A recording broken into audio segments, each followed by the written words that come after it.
आच्छा गिबि गिबियावनो सोंनायनि थाखाय खुलुमनाय आरो गोजोननाय जासिबाय।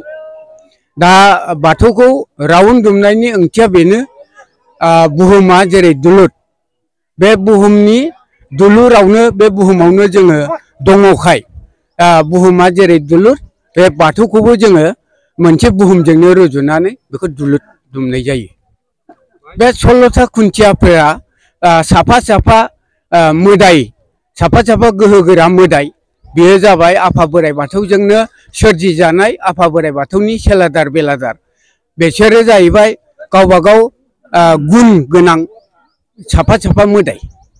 बेनि ओंथिया बेनो जे जोङो गोजा आरो गुफुर बे सिम्बलखौ लानाय जादों। बेनो जाहैबाय हिन्जाव आरो हौवानि नेरसोन।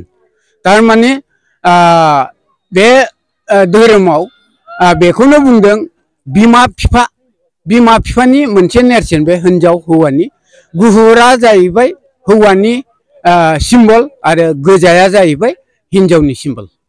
दा बेखौ बेखायनो लानाय जायो। आं बेखौ खोब मोजाङैनो हामलायथि बावहरनो सानदों। मानो होनबा दिनै बोसोर गोदानाव एम्फौ एनला गासिबो रंजाखांदों, बिफां लाइफां गोदान बिलाइ खिलिदों। थिग बेबायदिनो जोंबो थांनाय बोसोरखौ एरगार हरनानै बे बांला मायथाइ दिनैनि 1 अक्ट' बैसागनि आगु बैसागु बेखौ बरायनायजों लोगोसे गथ' गथाय लानानै जोङो आफा बोराइ बाथौनाव बेखौनो आर'ज गाबदों जे जोङो जाहाथे गिदिरफोरखौ सिबिनानै जालांनो हायो, उन्दैफोरनो गिदिरफ्रा बोर बावनो हायो। बेबायदिनो जोंनि गेजेराव मानसि माहारिनि गेजेराव अनलायनाय सोमजियो। बे अनलायनायजोंनो दिनैहाय मानसि माहारि जिब जिबि थांनानै दङ। गुदि बाथौ आफादनि आफादगिरि जानानै आङो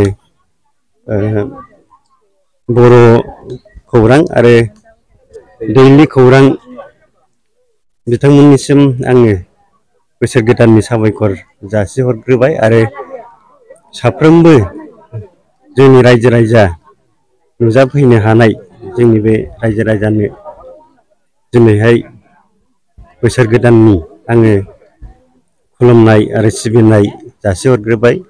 दा आङो बेखौल' बुंनो सानदों, जोंनि बे बानुगाव गुदि बाथौ आफादा देग्लायहाय गामाखालि बोसोर बायदि देग्लायबो गाजा गोमजायै उन्दै उनला ज' ज'यै बयबो जेरैहाय जोङो जोंनि गोदान बोसोराव जा